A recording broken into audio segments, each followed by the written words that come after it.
Incroyable histoire des sorcières de Samlesbury. Nous sommes en 1612, en pleine chasse aux sorcières, dans le Lancashire, en Angleterre. Aux assises du comté, un procès exceptionnel se déroule. Une dizaine de personnes sont accusées de maléficium. Parmi elles, on retrouve les célèbres sorcières de Pendle, mais également 3 femmes qui resteront dans l'histoire comme les sorcières de Samlesbury. Elles sont accusées pas moins que de sorcellerie, d'infanticide et d'actes de cannibalisme.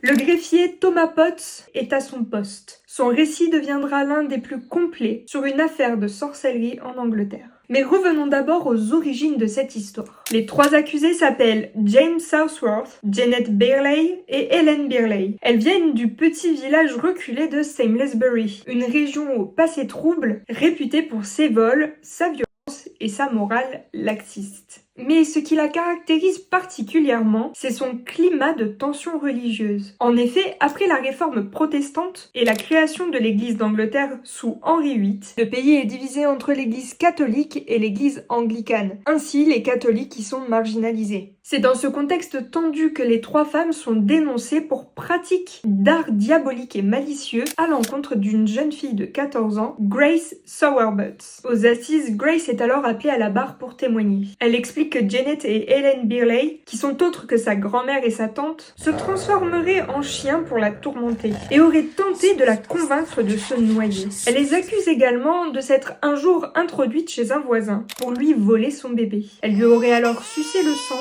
puis après sa mort, aurait déterré sa dépouille pour la faire cuire et la dévorer. Elle continue alors ses accusations et va même plus loin, en expliquant les avoir vus participer à des sabbats en compagnie de Jane Southworth. Thomas, le père du bébé, corrobore certains détails. D'autres témoignages sont entendus, dont celui du beau-père de Jane Southworth, qui accuse sa belle-fille d'être une femme mauvaise et une sorcière. Durant le procès, à l'écoute de ces terribles témoignages, et alors que les juges commencent à pencher en faveur d'une culpabilité des 3 femmes, elle se jette à genoux, en larmes et implorant d'examiner Grace. C'est à ce moment que tout bascule. Le greffier Potts rapporte alors: Le visage de cette Grace Sowerbutt changea. Les accusateurs commencent à se contredire un à un, et c'est ainsi que la vérité finit par éclater. Grace avoue qu'elle a été manipulée par un prêtre catholique qui se cache dans la région. Son objectif, discréditer les accusés dans ce qui semble être un règlement de compte religieux. Les 3 femmes sont alors déclarées innocentes